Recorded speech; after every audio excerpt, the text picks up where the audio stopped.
Hey guys, what's up? Today I'm going to be doing a tutorial on how to make an Argyle friendship bracelet like this one. I showed you guys that bracelet in another video, but I never made a tutorial on how to actually do it. And I got a message a few days ago from a user named, I think it was XXMakeupAngelXX, and she had asked me to please make a tutorial on how to make the Argyle bracelet, so that's what I'm going to be doing today. Now this is, it's not a really complicated pattern, but it's not really something that you can just like remember. You have to be looking at the pattern in order to do it, and you really just need to go row by row.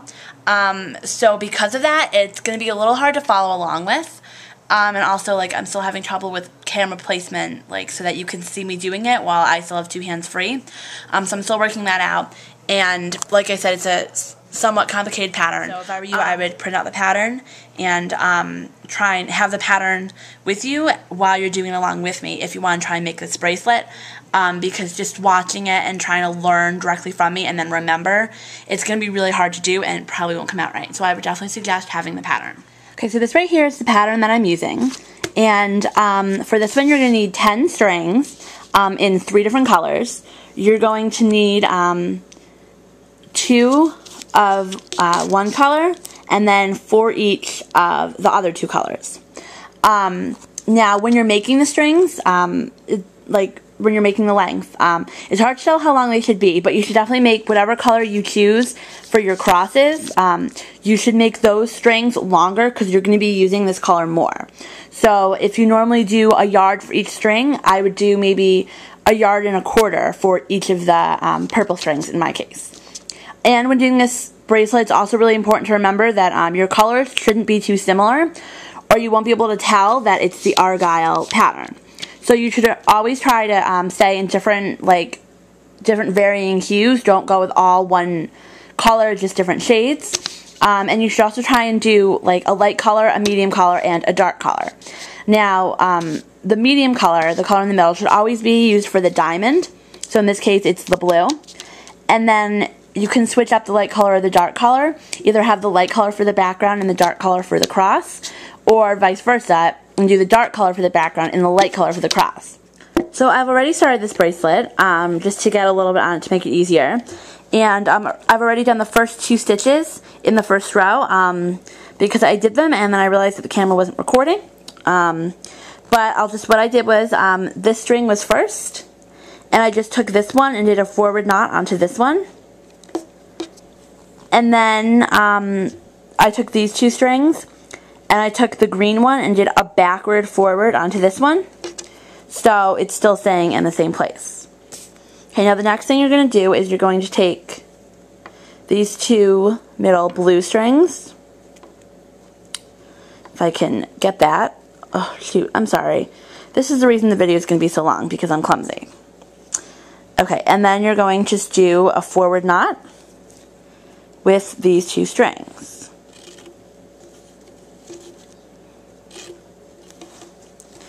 Okay, then you're going to take your next 2, your green and your blue, and you're going to do a forward backward knot with the green.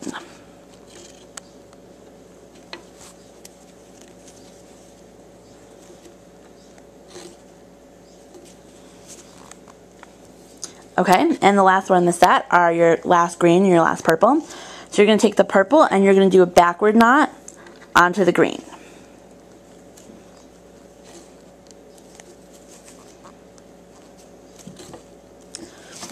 Okay, now you're going to take your last green string and your first green string and put them aside, because we're not going to use them in this row.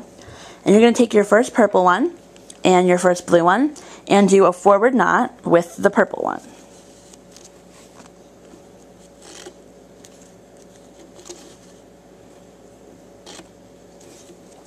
Okay, put those aside. You're going to take your next 2 strings, which are green and blue, and you're going to do a backward forward knot with the blue onto the green.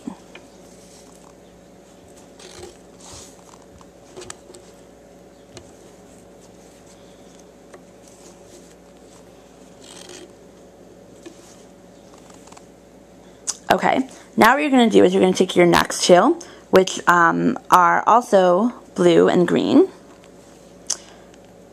There's the green one. If I could just get the blue one in my hand, we'd be all set. There we go. And you're going to do a forward-backward knot with the blue onto the green.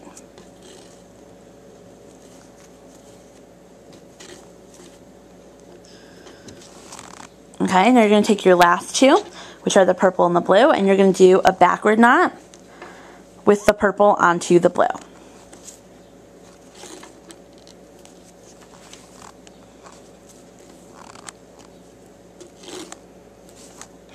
Okay, now we're going to pull your green strings back down. And my strings are getting a little tangled. That's the problem when you do have a lot of strings. If you get upwards of 8, it tends to be a little confusing. Okay, so we're going to move on to our next row. And we're going to be doing, with the green and the blue, you're going to do a forward-backward knot with the green onto the blue.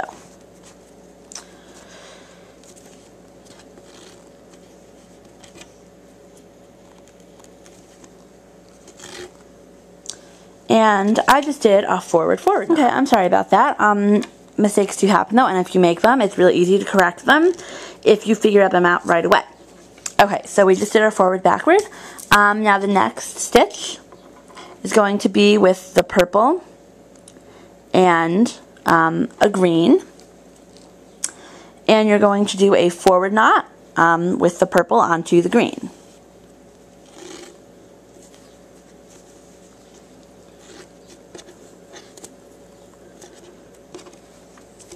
Okay, the next stitch is going to be a little confusing. I'm trying to find my threads. They're getting quite tangled here, which is not a good thing.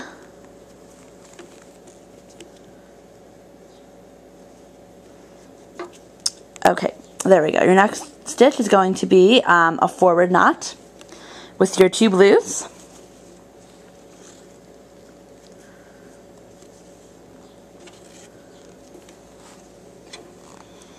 Okay, then you're going to take your next two threads, which should be purple and green,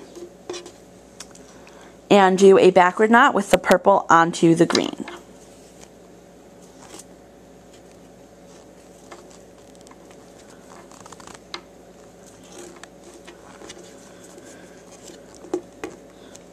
Okay, and your last knot in this row is going to be with the blue and the green, and you're going to do a backward forward knot with the green onto the blue. Now this pattern is very easy to get your threads confused, so you have to be super aware every time you do one. Just keep looking at your strings to make sure they're in the right order, because it is very, very easy for that to happen. Okay, so moving on to the next row, we're going to put the two green ones aside again. And we're going to start with the green one and a blue one. And we're going to do a forward backward knot with the blue onto the green. Forward, backward.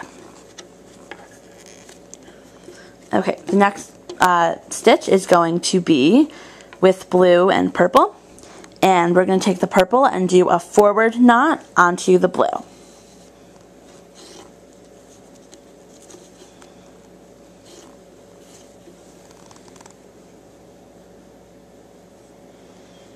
Okay, the next stitch is again going to be blue and purple, and we're going to take the purple and do a backward knot onto the blue. So remember, these are different blue and purple threads. It's not the same ones we were just using. Okay, and the last stitch in this row, you're going to use your green and your blue, and you're going to do a forward backward knot, or sorry, a backward forward. You're going to take your blue and do a backward forward onto your green.